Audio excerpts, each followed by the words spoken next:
नमस्कार, स्वागत है आपका हमारे YouTube चैनल पर। आज हम डाइजेशन स्टार्ट करेंगे। आज हम बॉडी में फूड का डाइजेशन शुरू करेंगे और ये देखेंगे कि बॉडी में किस जगह हमारी एलिमेंट्री कैनाल में फूड के किस पार्ट का डाइजेशन होता है।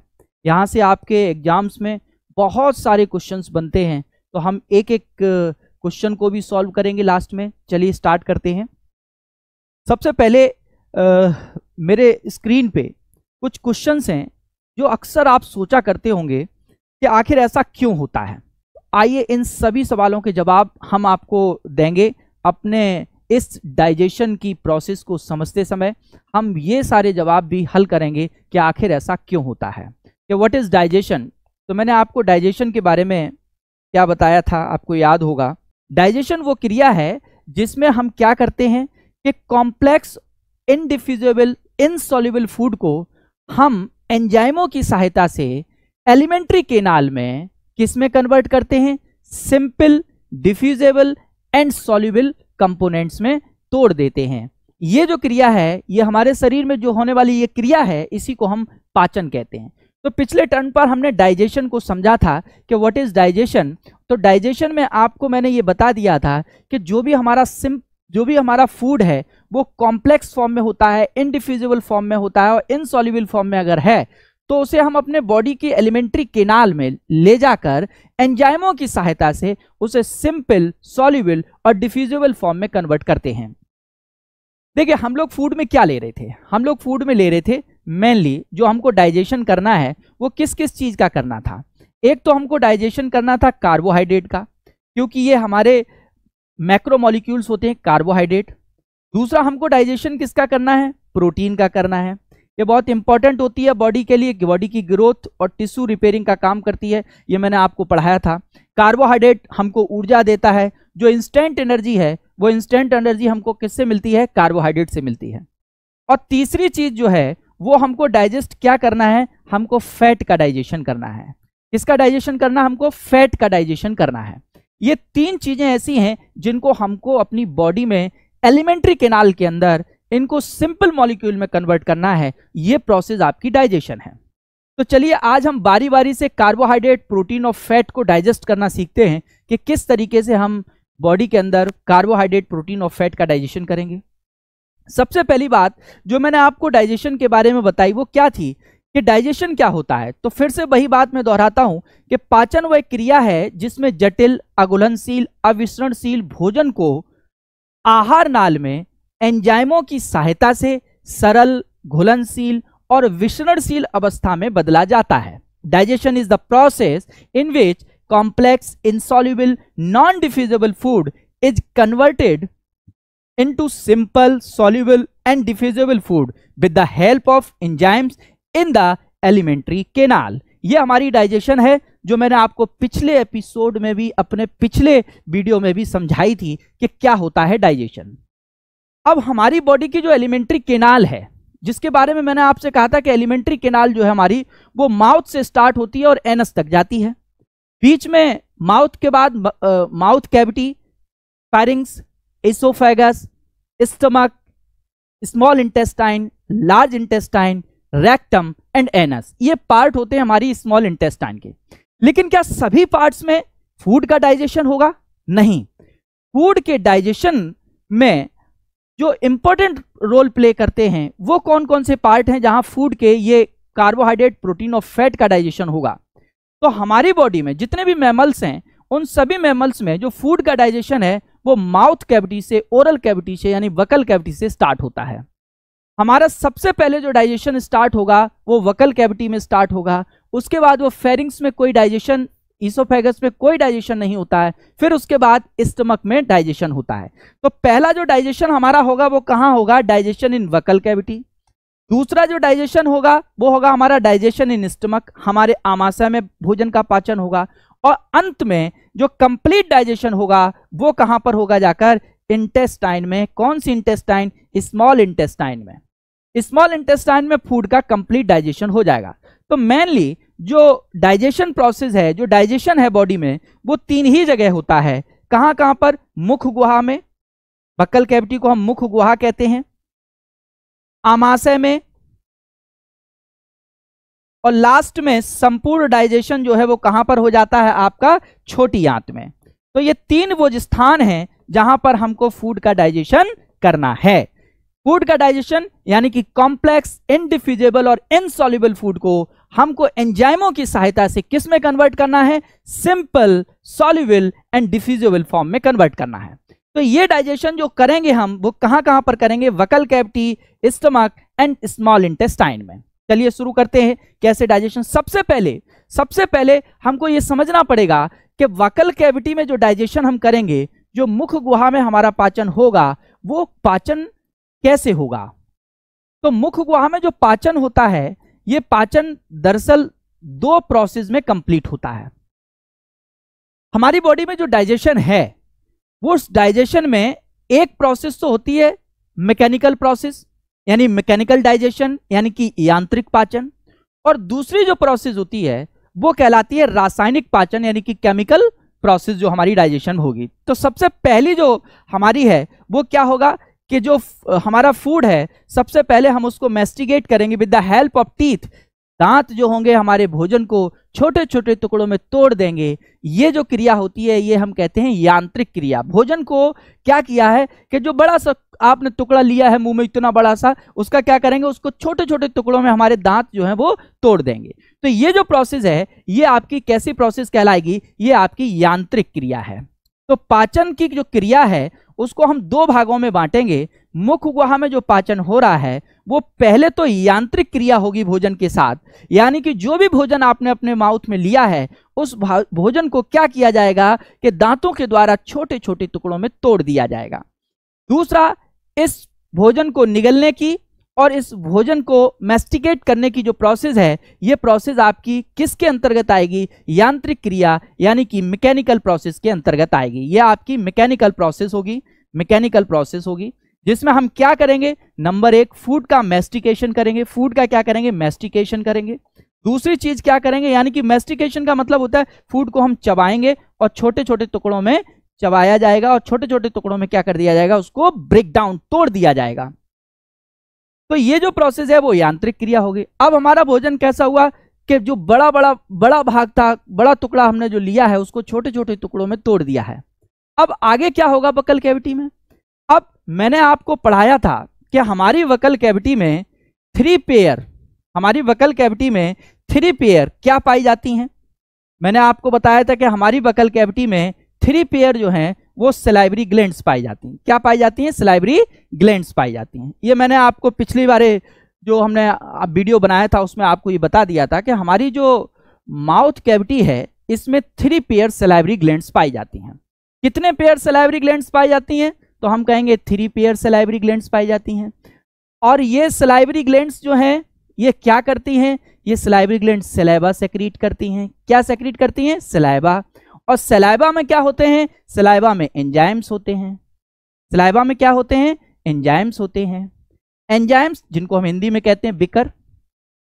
एंजाइम्स क्या हैं, एंजाइम्स मैंने आपको पहले भी बताया, फिर से बता रहा हूं। एंजाइम क्या होते हैं, बायोकैटालिस्ट होते हैं, यानी जैविक उत्प्रेरक होते हैं।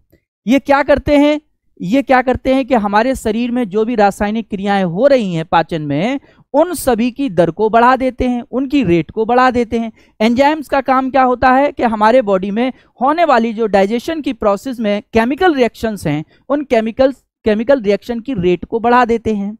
होते क्या हैं ये एंजाइम्स, ये एंजाइम्स जो होते हैं वो प्रोटीन के बने होते हैं। किसके बने होते हैं बेटा, प्रोटीन के बने होते हैं। ये अक्सर परीक्षाओं में पूछा जाता है कि एंजाइम क्या होते हैं, तो एंजाइम जो होते हैं वो प्रोटीनस होते हैं, यानी प्रोटीन के बने होते हैं।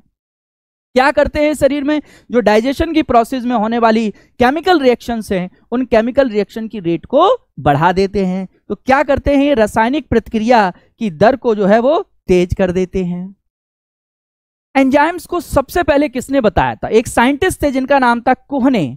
इन्होंने एंजाइम टर्म का सबसे पहले यूज किया था। एंजाइम शब्द को सबसे पहले इन्हीं ने दिया था। कब दिया था, 1878 में दिया था। तो ये भी परीक्षा में पूछा जाता है कि एंजाइम की खोज किसने की, तो हम कहेंगे कोहने नामक एक साइंटिस्ट थे जिन्होंने 1878 में एंजाइम शब्द को दिया था। और इन्होंने बताया कि हमारे जो भोजन की जो हमारी आहार नाल में रासायनिक क्रियाएं जो उसके साथ होती हैं, वो सारी क्रियाओं में भाग लेते हैं एंजाइम। और एंजाइम कैसे भाग लेते हैं? एक उत्प्रेरक की भांति कार्य करते हैं। ये हमारे शरीर में निकलने वाले जैविक उत्प्रेरक हैं जो प्रोटीन्स पार्ट होते हैं, जो प्रोटीन्स के बने होते हैं। ये क्या करते हैं कि ये क्रिया की दर को बढ़ा देते हैं, लेकिन क्रिया में भाग नहीं लेते हैं। जैसे ही क्रिया कंप्लीट होती है, प्रोसेस पूरी होती है, ये अलग हो जाते हैं। बात समझ में आ गई? ये सिर्फ क्या करते हैं? स्टिमुलेट करते हैं, स्टिमुलेशन कर देते हैं, उत्तेजित कर देंगे, क्रिया की रेट को बढ़ा देंगे। जैसे दो दोस्त हैं, दो दोस्तों में आपस में झगड़ा कराने के लिए तीसरा दोस्त गया, उसने कहा देखो यार तुमसे वो ऐसे कह रहा था। दूसरे के पास गया, उससे कह दिया यार वो तुम्हारे बारे में तो बहुत बुराई कर रहा था, कह रहा था हम उसको मारेंगे। इतने में क्या हुआ कि जो दोनों दोस्त थे वो आपस में लड़ गए और जो तीसरा जो दोनों को भड़का रहा था वो साइड से हो गया। तो ऐसा ही काम करते हैं एंजाइम। एंजाइम क्या करते हैं? सिर्फ रिएक्शन की रेट को, या हम कहेंगे कि जो केमिकल रिएक्शंस हो रही हैं उनकी रेट को बढ़ाने का काम करते हैं। वो क्रिया में भाग नहीं लेते हैं। जैसे ही क्रिया पूरी होती है वो अपना अलग हो जाते हैं, जिस फॉर्म में थे उसी फॉर्म में वो अलग हो जाते हैं। ये जो एंजाइम्स हैं ये बहुत इंपॉर्टेंट हैं, क्योंकि ये एंजाइम क्या करेंगे? हमारे फूड का डाइजेशन करेंगे। अब देखिए वकल कैविटी में क्या हुआ। वकल कैविटी में क्या हुआ कि जो भी एंजाइम थे उन एंजाइमों ने क्या किया कि हमारा फूड का डाइजेशन शुरू करेंगे। सबसे पहली बात कि जो डाइजेशन वकल कैविटी में है वो मैंने आपको बताया कि डाइजेशन जो है वो दो प्रोसेस में होगा। एक तो सबसे पहले यांत्रिक क्रिया होगी और दूसरी हमने क्या बताई आपको? रासायनिक क्रिया होगी। रासायनिक क्रिया में क्या होगा कि रासायनिक क्रिया में एंजाइम जो हैं वो क्या करेंगे? एंजाइम जो हैं वो क्या करेंगे कि फूड का ब्रेकडाउन करेंगे, फूड का डाइजेशन करेंगे। वो रासायनिक क्रिया होगी। और यांत्रिक क्रिया में क्या होगा? यांत्रिक क्रिया में फूड जो हमारे माउथ कैविटी में आया उसे दांतों के द्वारा छोटे छोटे टुकड़ों में तोड़ दिया जाएगा। क्रमांकुचन गति होगी और साथ ही साथ जो हमारा फूड है वो सॉलो किया जाएगा, उसको निगला जाएगा। ये जो क्रियाएं हैं ये यांत्रिक क्रियाएं हैं। और जो एंजाइम के द्वारा डाइजेशन होगा उसे हम क्या कहेंगे? डाइजेशन की केमिकल रिएक्शंस, यानी कि उसकी रासायनिक क्रिया कहेंगे। चलिए आगे देखिए कि जो हमारे वकल कैविटी में फूड आया है उसको दांतों ने क्या किया कि छोटे छोटे टुकड़ों में तोड़ दिया, छोटे छोटे टुकड़ों में तोड़ दिया, इसे मैस्टिकेशन कर दिया इनका। ये किसने किया? With the help of teeth. Teeth ने क्या किया कि फूड को छोटे छोटे टुकड़ों में मैस्टिकेट कर दिया। इधर हमारे माउथ में जो सलाइवरी ग्लैंड्स हैं, मैंने बताया सलाइवरी ग्लैंड से क्या निकल रहा है? सलाइवरी ग्लैंड से सलाइवा निकलता है। क्या निकलता है? सलाइवा निकलता है। और सलाइवा में क्या होते हैं? एंजाइम्स होते हैं। तो सलाइवा जो है वो फूड के साथ मिल जाएगा, यानी कि अब हमारी माउथ कैविटी में फूड छोटे छोटे टुकड़ों में जो टूट चुका है उसमें जाकर क्या मिल जाती है? सलाइवा, यानी कि लार मिल जाती है। और तब ये जो फूड है वो एक छोटी गोली के समान बन जाता है, एक बॉल लाइक स्ट्रक्चर में हो जाता है। तो इस फूड को जब फूड हमारे माउथ कैविटी में हो और उसमें सलाइवा मिल जाए तो वो जो फूड की स्टेज है उसे हम बोलस कहते हैं। उसे हम क्या कहते हैं? बोलस कहते हैं। हिंदी में इसको निवाला कहते हैं। सिंपल सी बात है। सबसे पहले क्या हुआ? माउथ कैविटी में फूड गया। माउथ कैविटी में जैसे ही हमने फूड लिया वैसे ही दांतों ने क्या किया? उसको मैस्टिकेट कर दिया। मैस्टिकेट करने से क्या हुआ कि वो छोटे छोटे टुकड़ों में टूट गया। और हमारे जो माउथ कैविटी में 3 पेयर सलाइवरी ग्लैंड्स थी उनके द्वारा जो सलाइवा आ रहा था वो उस फूड में जाकर मिक्स हो गया। अब जो फूड है वो एक छोटी गेंद के समान बन जाता है और उस फूड को हम क्या कहते हैं? उस फूड को हम बोलस कहते हैं। यहां से एक क्वेश्चन आपका पूछा जाता है कि बोलस क्या होता है, तो हम कहेंगे माउथ कैविटी में जो फूड है, जो सलाइवा में मिक्स फूड है, उसे हम बोलस कहते हैं। अब माउथ कैविटी में जो बोलस है इसमें सलाइवा मिला के, और सलाइवा में क्या है? एंजाइम्स हैं। अब ये एंजाइम्स क्या करेंगे? डाइजेशन करेंगे। सबसे पहले समझ लीजिए कि जो हमारी माउथ कैविटी में 3 पेयर सलाइवरी ग्लैंड्स होती हैं उनसे जो सलाइवा निकल के आता है उस सलाइवा के बारे में थोड़ा सा आप जानेंगे।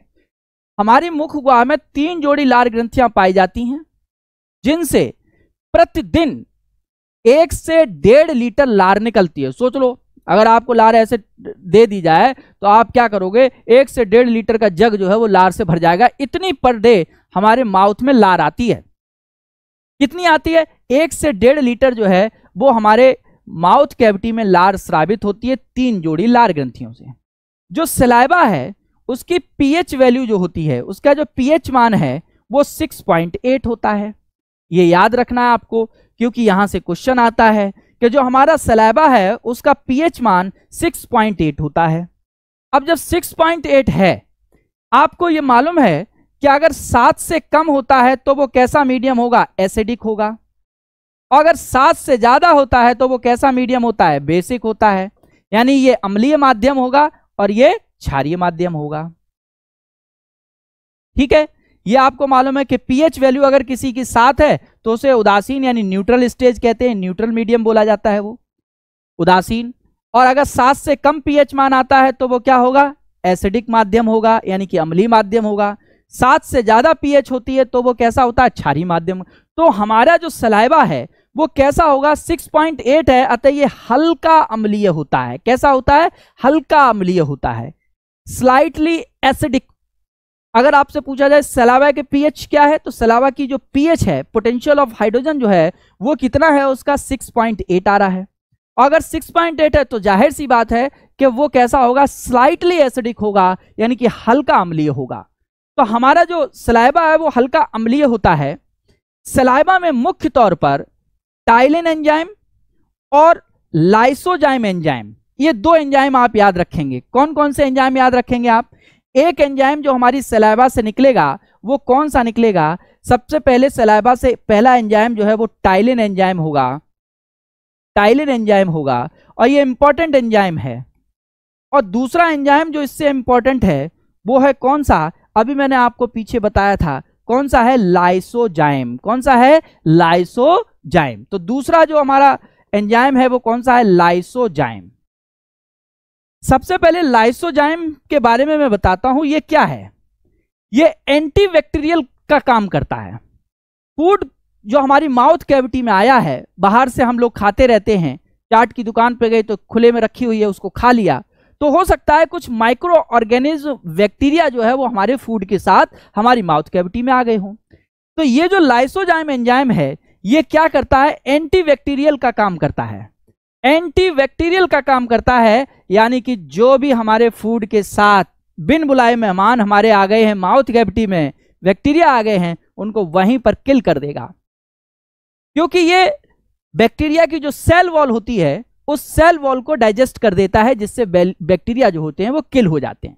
तो बहुत इंपॉर्टेंट है, हमारे फूड माउथ कैविटी में भोजन का शुद्धिकरण कर दिया कि जो भी बैक्टीरिया थे उन बैक्टीरिया को इसने मार दिया। तो कौन सा एंजाइम हमारी सलाइवा में ऐसा होता है जो एंटीबैक्टीरियल फॉर्म में काम करता है? तो हम कहेंगे लाइसोजाइम एंजाइम जो है वो एंटीबैक्टीरियल की तरह काम करता है, और फूड के साथ हमारी माउथ कैविटी में जो भी बैक्टीरिया आए हैं उन बैक्टीरिया को ये किल कर देता है, उनको मार देता है।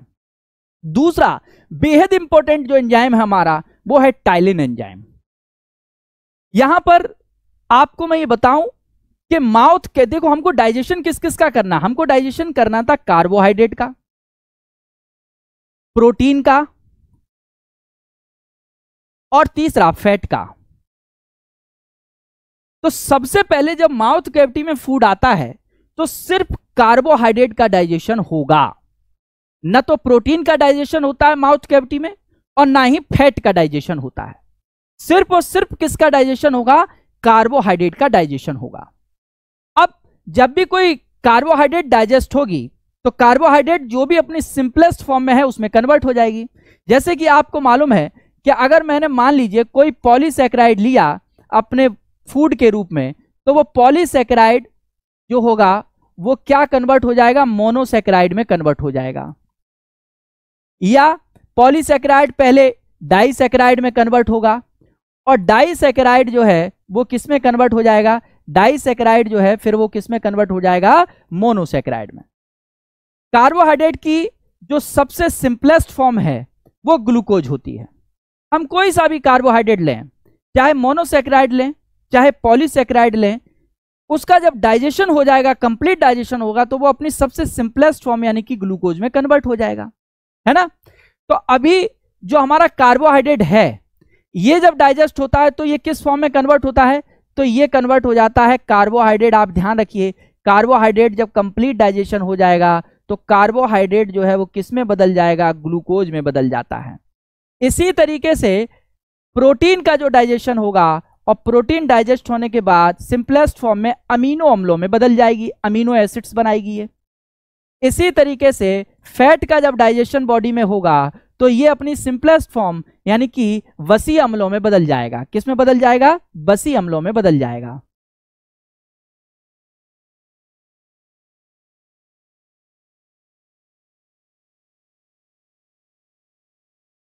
तो अब हमको ये पता चला कि जो हमारे बॉडी में डाइजेशन होना है, सबसे पहले कार्बोहाइड्रेट जो है वो किस में कन्वर्ट हो जाएगा, सिंपलेस्ट फॉर्म में ग्लूकोज में कन्वर्ट होगा। ठीक है, प्रोटीन किस में कन्वर्ट होगी, तो हमने कहा कि प्रोटीन जो है वो एमिनो एसिड्स बनाएगी। और अगर मैं कहूं कि फैट किस में कन्वर्ट होगी डाइजेशन के बाद, तो फैट जो है वो किस में कन्वर्ट होनी चाहिए, वो फैटी एसिड बना लेगी, अपनी सिंपलेस्ट फॉर्म में कन्वर्ट हो जाएगी, फैटी एसिड बनाएगी। लेकिन माउथ कैविटी में, अगर हम सिर्फ माउथ कैविटी की बात करते हैं, अगर माउथ कैविटी में डाइजेशन कहते हैं, तो माउथ कैविटी में सिर्फ डाइजेशन होता है कार्बोहाइड्रेट का। किसका डाइजेशन होगा, कार्बोहाइड्रेट। स्पेशली जो स्टार्च होती है, जो कि कार्बोहाइड्रेट की एक पॉलीसैकेराइड फॉर्म है, स्टार्च जो है वो कार्बोहाइड्रेट की क्या है, एक पॉलीसैकेराइड फॉर्म है। वो स्टार्च जो है वो अपनी सिंपल फॉर्म यानी कि नेक्स्ट सिंपल फॉर्म उसकी माल्टोज में कन्वर्ट हो जाएगी। किस में हो जाएगी, माल्टोज में कन्वर्ट हो जाएगी। किस एंजाइम की वजह से, तो मैंने अभी आपको कहा टाइलिन एंजाइम जो है ये क्या करता है, टाइलिन एंजाइम जो है ये क्या करता है कि जो स्टार्च थी उस स्टार्च को माल्टोज में कन्वर्ट कर देता है। क्योंकि मेरा राइटिंग थोड़ा फास्ट रहता है तो कुछ लेटर्स जो है वो आपके स्किप हो जाते हैं, इसलिए मैं जो स्लाइड है उस स्लाइड में लिख के भी रखता हूं ताकि आपको समझ जाए। तो स्टार्च जो है वो किस में कन्वर्ट होती है, माल्टोज में। याद रखना, स्टार्च किस में कन्वर्ट हो जाती है, माल्टोज में। स्टार्च किस में कन्वर्ट हो जाती है, माल्टोज में। किसकी सहायता से, कौन सा एंजाइम ये काम करता है, टाइलिन एंजाइम। कौन सा एंजाइम ये काम करता है, टाइलिन एंजाइम काम करता है। ठीक है, कहां से निकलता है, सलाइवरी ग्लैंड की सलाइवा में होता है। कितने जोड़ी सलाइवरी ग्लैंड्स होती हैं, 3 जोड़ी सलाइवरी ग्लैंड होती हैं। तो ये जो टाइलिन एंजाइम है इसने सिर्फ क्या किया कि स्टार्च का डाइजेशन कर दिया और उसको माल्टोज में कन्वर्ट कर दिया। याद रखना, माउथ कैविटी में सिर्फ और सिर्फ कार्बोहाइड्रेट यानी स्टार्च का डाइजेशन होता है, और वो भी जो कुक्ड और पकी हुई स्टार्च है, माउथ कैविटी में सिर्फ उसी का डाइजेशन होगा। अगर पकी हुई या वेल कुक्ड नहीं है तो उसका डाइजेशन फिर बॉडी में एंड माउथ कैविटी में कंप्लीट तौर पर नहीं हो पाता है। फिर वो आगे जाएगी जाकर और आगे कहीं जाकर डाइजेशन करेंगे उसका। फिलहाल यहां पर समझिए जरा आप कि मैंने ये कहा कि जो हमारी लाइसोजाइम, लार में कौन सा एंजाइम होता है, टाइलिन एंजाइम होता है, जो भोजन की राइप एंड कुक्ड स्टार्च को पचाता है। स्टार्च जो है वो सलाइवरी, जो टाइलिन एंजाइम है ये सलाइवरी एमाइलेज एंजाइम बोला जाता है। सलाइवरी एमाइलेज जहां लग जाए समझ जाइए कार्बोहाइड्रेट को डाइजेस्ट करने वाला है, शुगर को डाइजेस्ट करने वाला एंजाइम है। तो जो स्टार्च है वो सलाइवरी एमाइलेज एंजाइम की प्रेजेंस में किसमें कन्वर्ट हो जाती है, माल्टोज में कन्वर्ट हो जाती है। सिंपल सी बात, हमारी माउथ कैविटी में फूड आया, फूड के साथ जब लार मिली तो उस फूड को हम बोलस कहने लगे, और लार में था टाइलिन एंजाइम। टाइलिन एंजाइम ने क्या किया कि उस फूड की जो स्टार्च थी उस स्टार्च को माल्टोज में कन्वर्ट कर दिया। दूसरा एंजाइम जो हमारा लाइसोजाइम था वो क्या करता है कि जो फूड में बैक्टीरिया आए हैं या माइक्रो ऑर्गेनिज्म आए हैं उनको वो किल कर देता है। अब ये जो स्टार्च डाइजेस्टेड फूड है, अगर हम कहें कि माउथ में कितने परसेंट स्टार्च का डाइजेशन होता है, तो सिर्फ 30% स्टार्च का डाइजेशन माउथ कैविटी में होगा। 70% जो है वो हम आगे डाइजेशन करेंगे जाकर। तो अगर आपसे पूछा जाए कि टोटल स्टार्च या टोटल कार्बोहाइड्रेट के डाइजेशन में कितने परसेंट डाइजेशन माउथ कैविटी में होता है, तो सिर्फ और सिर्फ 30% डाइजेशन ही होता है। आगे जाकर बाकी का 70% जो है वो कार्बोहाइड्रेट का डाइजेशन होगा। बात समझ में आ गई?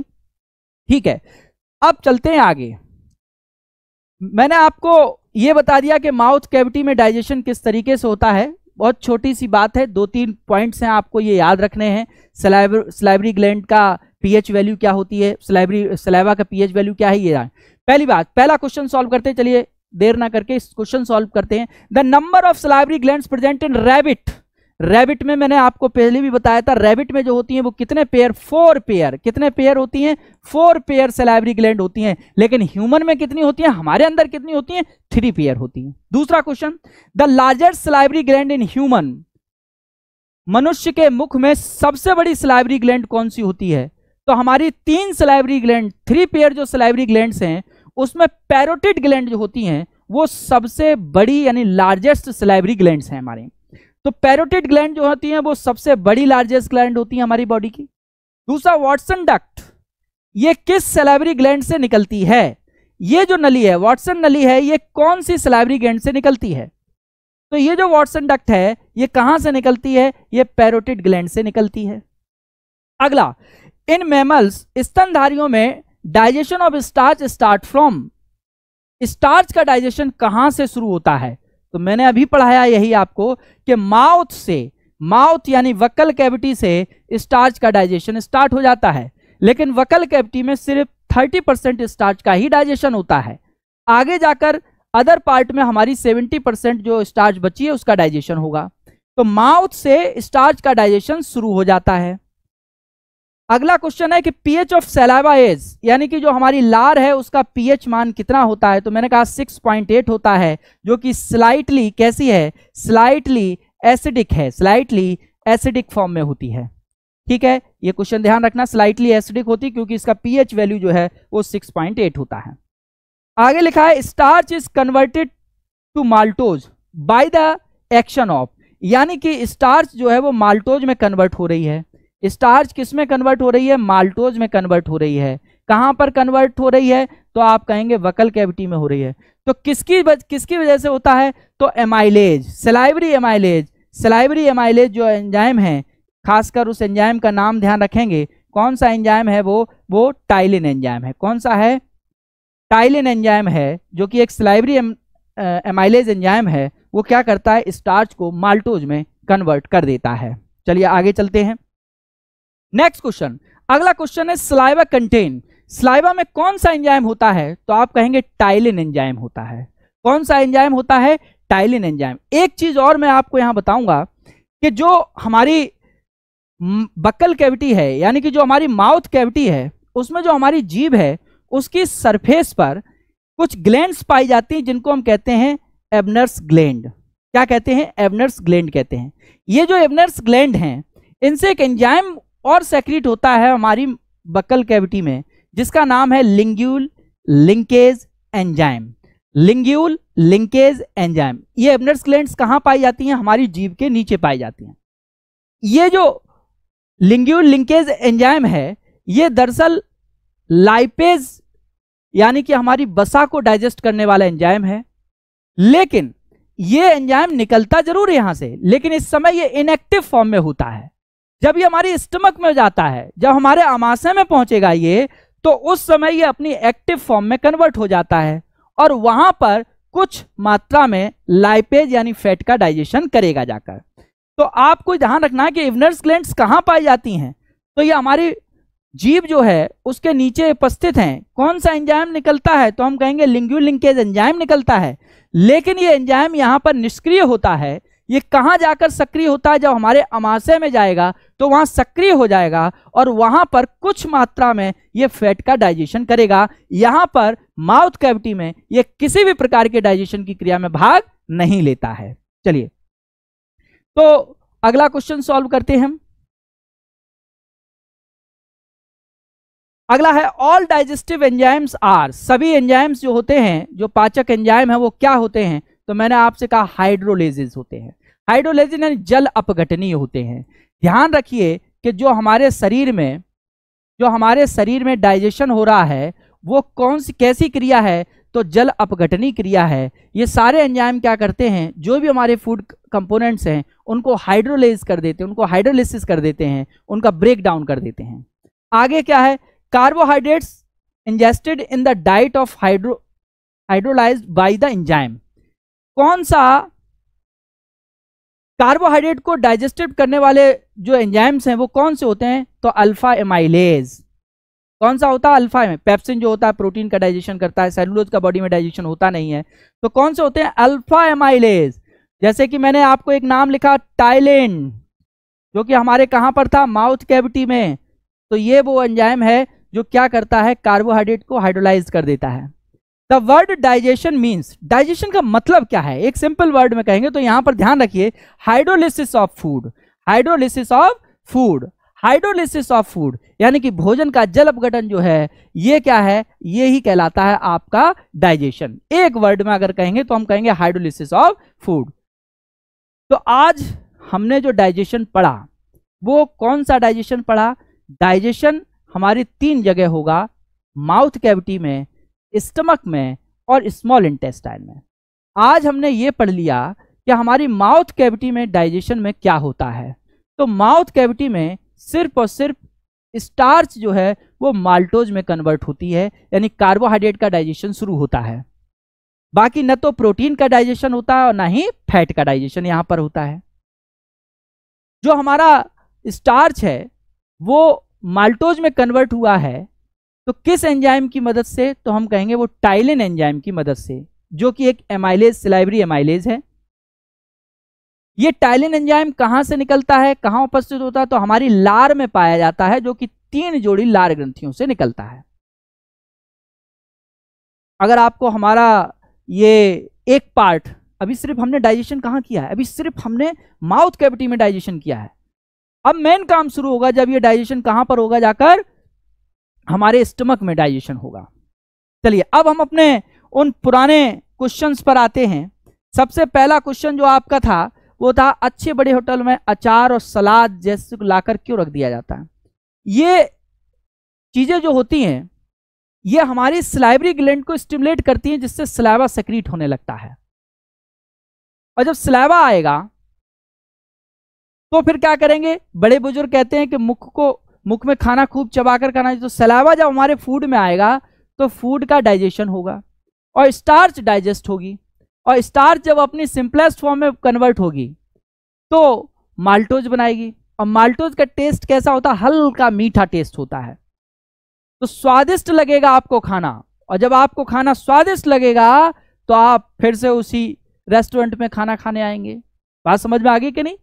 तो आपके सलाइवा निकलने के लिए, आपको सलाइवरी ग्लैंड्स को स्टिमुलेट करने का काम करते हैं ये अचार और ऐसी उत्तेजक भोजन जो भी होता है। आपको जो ज्यादा पसंद है वो चीज भी आपके न्यूरल कंट्रोल की वजह से सलाइवा को सेक्रीशन में मदद करेगा। अगर आपको हमारा ये वीडियो अच्छा लगा